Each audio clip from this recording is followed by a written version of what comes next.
नमस्कार बच्चों।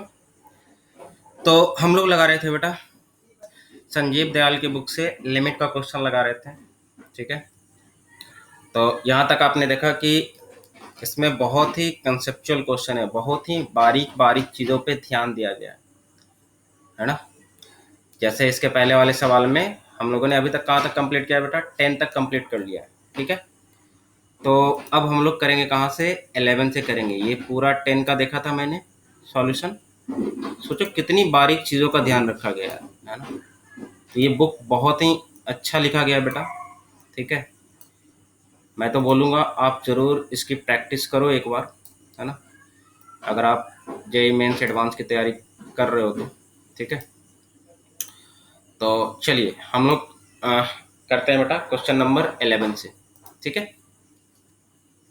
तो 11 में क्या बोला है बेटा, देखिए पहले तो देखना है उछल कूद मचाने वाला कोई है क्या। देख, tan उछल कूद मचाता है लेकिन कहाँ बेटा, पाई/2 पे। ये दिया है 0 पे, तब इसको बदनाम मत करो यार, है ना। ये अब शांति रहेगा। 0 पे ये भाई साहब शांति रहते हैं ना। देखो कैसा होता है बेटा, 10 का 0 के पास ऐसा होता है। ये बोलता है कि भाई मैं 0 के बाद जितना था, 0 प्लस पे जितना रहता हूँ उतना ही लगभग 0 माइनस पे भी रहता हूँ। मैं उछल कूद नहीं मचाता 0 पे। बोला ठीक है भाई, चल रहने दे, तू शांत रहा, तेरे को कोई दिक्कत नहीं करूँगा। आ गया सिग्नम यार फिर से, और ये क्या आ गया, 0 आ गया। ये उछल कूद मचाने वाला है। तो सर अब तो अलग अलग कर लो। तो ठीक है, सिग्नम के चलते इसको अलग अलग करना पड़ा बेटा, नहीं तो अलग अलग नहीं करते। चल अलग अलग कर रहे हैं। सबसे पहले तो सर हमेशा डायरेक्ट रख के चेक करना है बेटा, हमेशा पहले डायरेक्ट रख के चेक कर। 0 माइनस रख बेटा। अब देखना एक एक चीज का बारीकी से ध्यान देना है क्वेश्चन में। 0 माइनस रख बेटा। 0 माइनस रखोगे तो सोच 0 माइनस tan में क्या होगा, नेगेटिव होगा ना। दैट इज tan 0 पे क्या होता है, सोच tan 0 पे 0 होता है। ठीक है, तो 0 माइनस पे भी लगभग 0 ही होगा, एंड 0 प्लस पे भी लगभग 0 ही होगा, बट 0 माइनस पे 0 के लगभग ही होता है, बट नेगेटिव होता है। नेगेटिव में बहुत छोटा नंबर है ना, तो नेगेटिव में बहुत छोटा नहीं बोल सकते, मतलब वही 0 के पास वाला नेगेटिव है ना, मतलब सबसे पहला नेगेटिव जो है। तो इसको मैं ऐसे लिखता हूँ सिंपली, 0 नेगेटिव। ऊपर में क्या बेटा, L N S G N signum, यहाँ भी लगाए क्या, 0 माइनस। ठीक है, सिंप्लीफाई करो इसको, तो ये आ गया 0 माइनस की power L N. Signum negative आते हैं बेटा, अब तो ये याद हो जाना चाहिए सर, सिग्नम नेगेटिव आते हैं -1। अप्रॉक्स या एग्जैक्टली होता है, ये ध्यान रखना। ये भले अप्रॉक्स है लेकिन ये एग्जैक्टली आएगा। एंड लॉग के अंदर नेगेटिव तो डिफाइन ही नहीं सर। इसका मतलब क्या, आप LHL डिफाइन कर सकते हो, तो आंसर जी no, LHL is not defined. तो क्या sir limit does not exist लिख दूँ, तो आंसर जी नहीं, LHL डिफाइन नहीं है, फंक्शन डिफाइन नहीं है, इसकी वजह से तो लिमिट के बारे में हम अभी कुछ नहीं बोलेंगे, पहले RHL देखेंगे, है ना। यहाँ पे डायरेक्टली नहीं बोलेंगे अभी, क्योंकि यहाँ पे तुम वैल्यू नहीं निकाल पा रहे हो ना, फंक्शन ही डिफाइंड नहीं है। हाँ, अगर LHL आता प्लस इन्फिनिटी या माइनस इन्फिनिटी तब हम डायरेक्ट बोल देते हैं limit does not exist, but यहाँ तो कुछ वैल्यू नहीं निकल कर आ रहा है ना, तो यही बात है। तो RHL निकालते हैं। RHL निकाला बेटा, RHL का मतलब 0 प्लस रखोगे तो tan में tan 0 0 होता है, तो 0 प्लस में भी tan तो उछल कूद मचाता नहीं है, तो लगभग 0 से ही थोड़ा सा ज़्यादा होगा। ठीक है, 0 प्लस ln सिग्नम क्या हो गया बेटा, 0 प्लस, सिग्नम 0 प्लस, बहुत बढ़िया।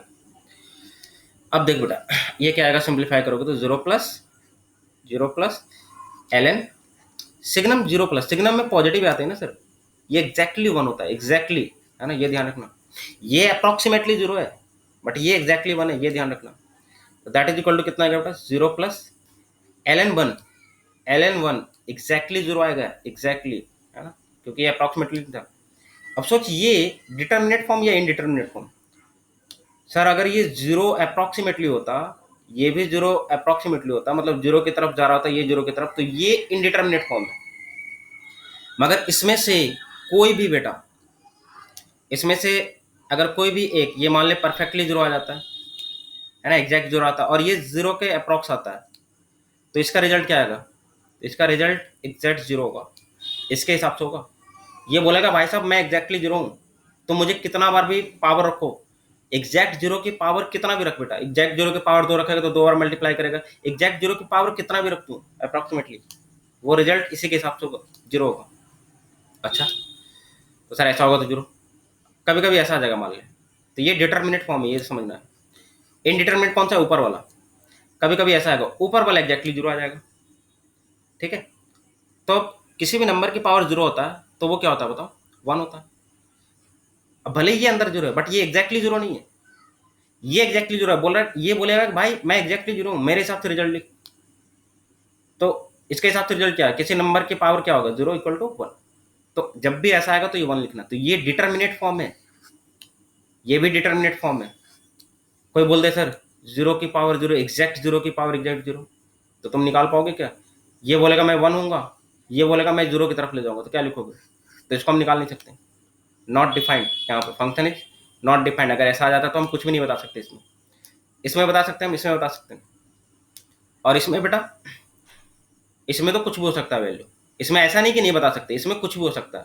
तो वो सिचुएशन पे डिपेंड करता है। मगर इसमें एग्जैक्टली आ जाएगा तो हम बता ही नहीं सकते, फंक्शन डिफाइन ही नहीं। जैसे यहाँ पे एल डिफाइन नहीं है ना नेगेटिव के लिए, वैसे ही यहाँ पे डिफाइन ही नहीं ये।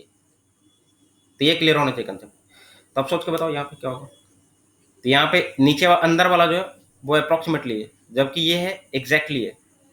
एग्जैक्टली क्यों आया, होप की समझ में आया, क्योंकि सिग्नम पॉजिटिव रखोगे तो सिग्नम एग्जैक्टली 1 ही होता है। 3 ही वैल्यू होता है इसमें, -1 0 1। क्लियर है? तो एल में एग्जैक्टली 1 आ जाएगा तो ये एग्जैक्टली 0 ही देगा। हाँ, अप्रोक्सीमेटली 1 रखोगे तो अप्रोक्सीमेटली 0 देगा। अगर आपने एग्जैक्टली लिया ना तो ये वैल्यू आ जाएगी 1। तो ये आप ध्यान रखो। तो आरएचएल एग्जिस्ट भी किया, फाइनाइट भी है, जबकि एलएचएल डिफाइन ही नहीं था। तो हम लोग लिमिट किसके बेसिस पे डिफाइन करेंगे, अब आरएचएल के बेसिस पे। तो हम लोग बोलेंगे लिमिट एग्जिस्ट कर रहा है एंड लिमिटिंग वैल्यू कितनी हो जाएगी, 1। तो ये था क्वेश्चन नंबर बेटा कौन सा कर रहा था, 11, है ना। तो देखो कितना कंसेप्चुअल क्वेश्चन है। तो नेक्स्ट करते हैं हम लोग बेटा क्वेश्चन नंबर 12। ठीक है, क्वेश्चन नंबर 12 में आ जाते हैं हम लोग।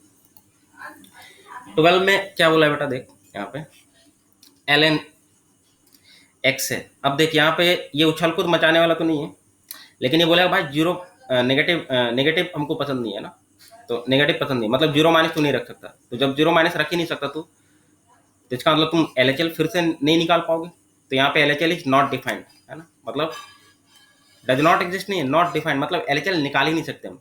तो अब लिमिट किसके बेसिस पे बताना पड़ेगा, RHL के बेसिस पे सर। तो RHL निकाल, RHL निकालोगे बेटा मतलब 0+। अब ln 0+ तुमको पता है ln का ग्राफ कैसा होता है, ऐसा इतना बार आएगा बेटा, तुमको याद हो जाएगा, है ना। 0+ पे कितनी होगी, -∞, तो रख ले डायरेक्ट, पहले रखना है हमेशा। -∞ रखा, -1 डिवाइडेड बाय 0+ रखा, ठीक है, -1। तो क्या आ जाएगा बेटा, सो इन्फिनिटी में तुम कुछ घटा भी दो -∞ में तो क्या आएगा, -∞ रहेगा, कोई दिक्कत नहीं। अब सोच इसमें क्या होगा, -1 में तुम थोड़ा सा ऐड भी कर दिया तो क्या होगा, लगभग उतना ही होगा ना, लगभग 1 के आसपास होगा। मतलब 1 को ये अप्रोच कर रहा है और ये -∞ को अप्रोच कर रहा है। तो ये डिटर्मिनेट फॉर्म या इनडिटर्मिनेट फॉर्म, सर ये तो डिटर्मिनेट फॉर्म है, ऊपर इन्फिनिटी नीचे 1 है, तो रिजल्ट किधर जाएगा, ये तो डायरेक्टली बता सकते हो ना तुम, इन्फिनिटी की तरफ। तो यहाँ पे सर LHL डिफाइंड नहीं था, RHL डिफाइंड था, बट डिफाइन होते हुए भी ये इन्फिनिटी आ गया, मतलब डज नॉट एग्जिस्ट हो गया। तो RHL डज नॉट एग्जिस्ट है, LHL नॉट डिफाइंड है, तो लिमिट क्या होगा, तो limit is does not exist, क्योंकि RHL डज नॉट एग्जिस्ट है, इसलिए limit is does not exist लिखेंगे, है ना। ये हो गया। तो ये हो गया क्वेश्चन नंबर 12। नेक्स्ट हम लोग देख रहे हैं बेटा क्वेश्चन नंबर 13। तो यहां तक साफ कर लेता हूं। क्वेश्चन नंबर 13 में क्या बोल रहा है बेटा, हमेशा पहले डायरेक्ट रखना है। देख 1 लिमिट x टेंड्स टू 1 है, पहले देख ले उछल कूद करने वाला कोई है क्या, x² तो नहीं सर, x² तो ऐसे होता है, कहीं पे भी तू देख ले उछल कूद नहीं मचा रहा है, ठीक है, रहने दो। हमेशा वर्टिकल लाइन से चेक करेंगे, हॉरिजॉन्टल लाइन से नहीं, ठीक है, वर्टिकल लाइन से चेक करना है हमेशा।